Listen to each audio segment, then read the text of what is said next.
ये कहानी है एक गॉब्लिन के ऊपर। कहानी शुरू होती है एक लेजेंड के साथ जो कहती है कि इस दुनिया की हर एक चीज में आत्मा और शक्ति होती है, यहाँ तक कि एक तलवार में भी, जिससे इतना कुछ हुआ हो। सिर्फ गॉब्लिन की बीवी ही इस तलवार को निकाल सकती है और गॉब्लिन को इस जीवन से आज़ादी दिला सकती है। इसके बाद दिखाते हैं कि एक बूढ़ी औरत किसी प्रेग्नेंट औरत को ये कहानी सुना रही है। वो औरत हंसते हुए कहती है कि वो कहानियों पर भरोसा नहीं करती और जाने लगती है। लेकिन वो बूढ़ी औरत उसे रोककर कहती है कि जब भी उसकी पूरी जिंदगी उसके आंखों के आगे आने लगे, तब वो बस बहुत मन से किसी भी भगवान को याद करे, क्योंकि कोई ना कोई भगवान जिसका दिल बड़ा होगा उसकी बात जरूर सुनेगा। इसके बाद सन 1968 पेरिस का सीन दिखाते हैं, जहाँ किम सिन नाम का एक आदमी एक लड़के से मिलता है और उसे फ्यूचर के बारे में सब कुछ बताता है और उसके पापा से बचने में उसका साथ देता है। इससे ये पता चलता है कि किम सिन के पास पावर है और वही गॉब्लिन है।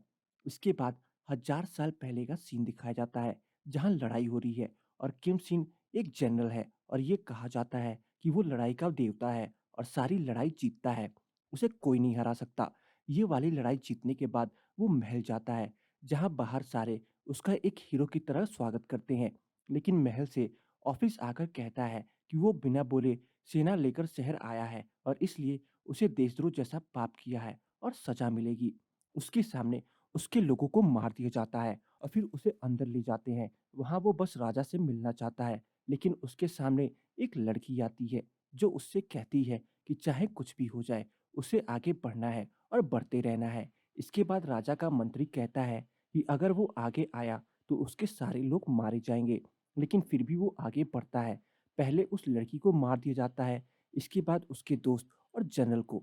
इससे पहले वो राजा तक पहुंचता, उसके दोस्त को ऑर्डर दिया जाता है कि अगर उसने किम सिंह को नहीं मारा तो पूरी सेना को मार दिया जाएगा। इसलिए उसे मजबूरी में किम सिंह की तलवार से ही उसे मारना पड़ता है। सजा के लिए किम सिंह को वैसे ही हालत में बाहर फेंक दिया जाता है ताकि जंगली जानवर उसे खा सके। जैसे ही किम सिंह के वफादार को ये पता चलता है तो वो अपने पोते के साथ उस जगह जाता है और देखता है कि किम सिन अब मर चुका है और उसे दफना देता है। लेकिन तभी आवाज आती है कि उसने बहुत लोगों को मारा है, इसलिए वो अभी नहीं मरेगा और जिएगा। वो तब तक जिएगा जब तक उसके सामने उसके सारे लोग ना मर जाएं और बस गॉब्लिन की बीवी ही आकर उसकी तलवार को निकाल पाएगी, जिससे वो आखिरकार अपनी सजा पूरी करके मुक्ति को पाएगा। और इसके बाद ही किम सिन वापस जिंदा हो जाता है। वो तलवार जिससे वो मरा था अभी भी उसके सीने में है, लेकिन वो किसी को दिखाई नहीं देती। बस गॉब्लिन की बीवी ही उसे देख और निकाल सकती है। खुद किम सिन भी उसे निकाल नहीं सकता। किम सिन का वफादार उससे कहता है कि उसके खानदान में अब से लेकर जब तक वो मुक्त नहीं हो जाता, तब तक उसका खानदान उसकी गुलामी करेगा। वो काफी बूढ़ा और जल्दी मर जाता है। उसके बाद उसका पोता, जो कि अभी बच्चा है, उसके सामने झुकता है और उसे सैल्यूट करके कहता है कि अब वो अपने दादाजी का वादा आगे लेकर जाएगा।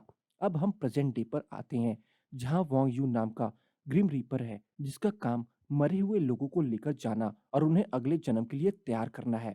इसके बाद दिखाते हैं कि किम सिन एक जगह बैठा हुआ है और उसे एक एक्सीडेंट की आवाज सुनाई देती है। वो वही औरत है जिसे बूढ़ी औरत ने जरूरत के समय किसी देवता से मदद मांगने के लिए कहा था। वो दिल से मदद मांगती है। गॉब्लिन वहां आता है और कहता है कि उसका काम लोगों को मारना या बचाना नहीं है। वो कहती है कि वो बस उसके बच्चे की जिंदगी बचा ले। इस पर गॉब्लिन उसे बचा लेता है। हॉस्पिटल में एक लड़की का जन्म होता है, जिसे सारी आत्माएं गॉब्लिन की बीवी कहकर बुलाती हैं। 9 साल बाद वो लड़की, जिसका नाम यून तुक है, वो 9 साल की होने वाली है और आत्माओं को देख सकती है।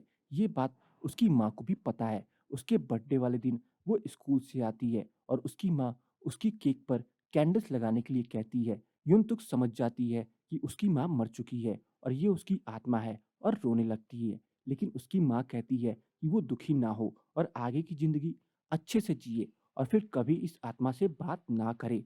यून तुक अकेले ही हॉस्पिटल जा रही होती है अपनी माँ के पास। तभी वहां ग्रिम रिपर आ जाता है उसे ले जाने के लिए। लेकिन तभी वहां वो बूढ़ी औरत आ जाती है और उससे कहती है कि क्या उसके पास उस लड़की के नाम का कार्ड है, अगर नहीं तो वो उसे जाने दे। तो बस आज की इस वीडियो में इतना ही। आपको मेरी गॉब्लिन की ड्रामा की एक्सप्लेनेशन कैसी लगी, कमेंट सेक्शन में बताना ना भूलें। और अगर आपको मेरी गॉब्लिन के ड्रामा की एक्सप्लेनेशन पसंद आई हो, तो वीडियो को लाइक करके जाना ना भूलें। चैनल पर नए हैं, तो चैनल को ज़रूर सब्सक्राइब कर लें, ताकि मुझे ऐसी ही मोटिवेशन मिलती रहे और मैं आप सबके लिए अच्छी से अच्छी वीडियोज़ लाता रहूँ।